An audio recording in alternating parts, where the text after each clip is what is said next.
El Kadosh, Holy God. Yehovah Elohi El Kadosh. Kadosh, Kadosh, Kadosh. Please fill me and lead me and cover me and stir me and speak through me with your Ruach HaKodesh, that I may speak your written words with boldness and humility to those who listen. I ask all these things in Yeshua HaMashiach's name. Amen. We'll start with the Shema. Listen and obey. Children of Yehovah, pay careful attention and respond. Yehovah is our power and authority. Yehovah works in unity with himself, and you shall act upon your love to Yehovah with your power and authority, with your thoughts and mind, with your entire body, and with all the muchness that you have. Yod, Hey, Vav, Hey. Hen, behold, now, behold. Nehemiah chapter 13, the last chapter.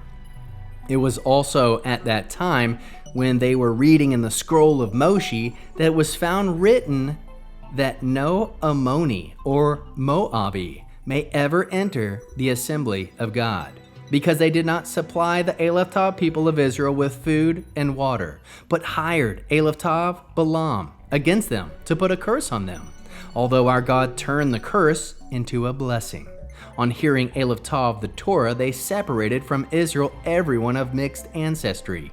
Also, prior to this, Eliashiv, the Kohen, who had been put in charge of the storage rooms in the house of our God, and who was related by marriage to Toviah, had prepared for him a large room where formerly they had stored Elephtah the grain of offerings, frankincense, equipment, and the tents of grain, wine, and olive oil, ordered to be given to the Levi'im, singers, and gatekeepers, and the contributions for the Kohanim. During all this time, I wasn't present in Jerusalem, because in the 32nd year of Artaxerxes, king of Bavel, I went to see the king. Then, after some time had passed, I asked permission from the king and returned to Jerusalem, where I found out about the terrible thing Eliashiv had done for Toviah by preparing a room for him in the courtyards in the house of our God. I was so furious that I threw Elephtah all Toviah's household goods out of the room. Then, at my order, they cleansed the room, and I brought back the equipment of the house of God, the grain offerings, and frankincense.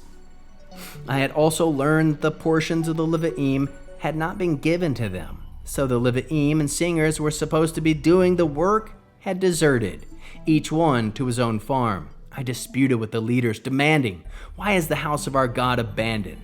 I gathered the Levi'im together and restored them to their stations, and then all Yehuda brought the tenth of grain, wine, and olive oil to the storerooms to supervise the storerooms. I appointed Shelemiah the Kohen, Zadok the Torah teacher, and the Levi'im, Pedaiah. Assisting them was Hanan, the son of Zakur, the son of Mattaniah, for these were considered reliable.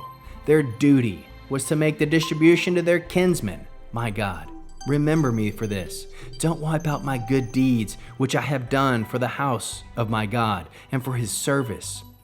During the time I saw in Yehuda, some people were treading winepress on Shabbat, also bringing in heaps of grain and loading donkeys with it.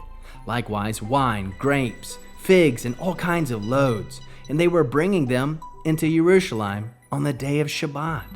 On that day, when they were planning to sell the food, I warned them not to do so. There were also living there people from Zor, who brought in fish and all kinds of goods and sold them on Shabbat to the people in Yehuda and even in Jerusalem. I disputed with the nobles of Yehuda, demanding of them, "What is this terrible thing you are doing, profaning Elephtah, the day of Shabbat? Didn't your ancestors do this, and didn't our God bring Elephtah all this disaster on us and on this city? Yet you are bringing still more fury against Israel by profaning Elephtah Shabbat." So when the gates of Jerusalem began to grow dark before Shabbat, I ordered that the doors be shut, and I ordered that they not be reopened until after Shabbat. I put some of my servants in charge of the gates to see to it that no loads be brought in on Shabbat. The merchants and sellers and all kinds of goods spent the night outside Jerusalem once or twice, until I warned them, "Why are you spending the night by the wall? Do it again, and I'll use force against you."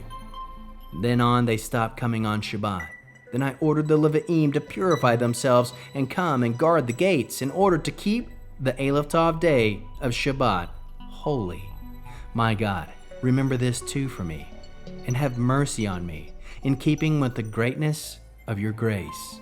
Also, during the time I saw Aleph Tov, the Judeans who had married women from Ashdod, Ammon, and Moab, and their children who spoke half in the language of Ashdod and couldn't speak in the language of the Judeans spoke, but only in the language of each people. I disputed with them and cursed them, and I beat some of them up and pulled out their hair. Then I made them swear by God, "You will not give your daughters as wives to your sons, and take their daughters as wives for your sons or for yourselves." Wasn't it by doing these things that Shlomo, king of Israel, sinned? There was no king like him among many nations, and his God loved him, and God made him king over all Israel. Nevertheless, the foreign women caused him even to sin.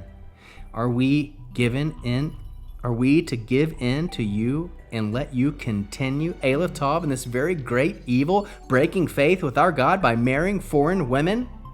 One of the sons of Yoyada, the son of Eliashiv, the Kohen Haggadol, had become son-in-law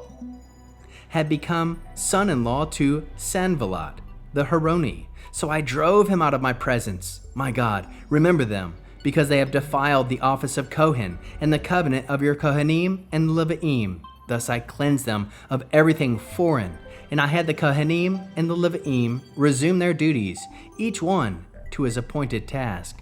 I also made provision for the delivery of wood in stated times, and for the firstfruits. My God, remember me favorably.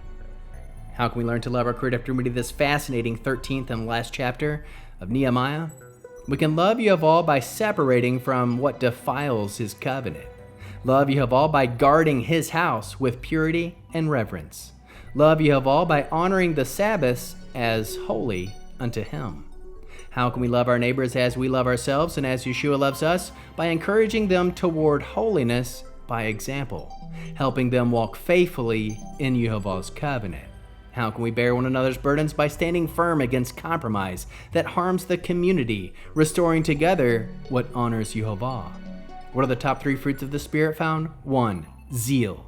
Nehemiah cleansed the temple and restored its order. 2. Integrity. He corrected leaders who profaned Sabbath. 3. Faithfulness. He prayed to Yehovah.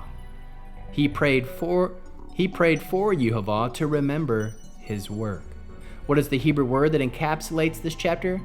Kedusha, holiness, consecration. Verse 22, Remember me for this also, my God, and show mercy to me according to your great love. How can we find Yeshua in the scriptures? Nehemiah's cleansing of the temple foreshadows Yeshua driving out money changers. His zeal for holiness reflects Yeshua's passion for his Father's house. The prayer, remember me, anticipates Messiah's eternal remembrance of his people. Mitzvah response, Torah-based mitzvah. Exodus 20, verse 8, remember the Sabbath day to keep it holy. A response might look like this: I will guard Yehovah's holiness in my life and keep his Sabbath as a sign of his covenant love. Hebrew declaration, Kedushat Yehovah, mechaddeshet et amo. The holiness of Yehovah renews his people. We'll end this last and final 13th chapter of Nehemiah with the Aaronic blessing using the name. Yehovah will kneel before you presenting gifts, and he will guard you with a hedge of protection. Yehovah will illuminate the wholeness of his being toward you, bringing order, and he'll provide you with love, sustenance, and friendship. Yehovah will lift up the holiness of his being and look upon you and set in place all you need to be whole and complete. Shalom, shalom.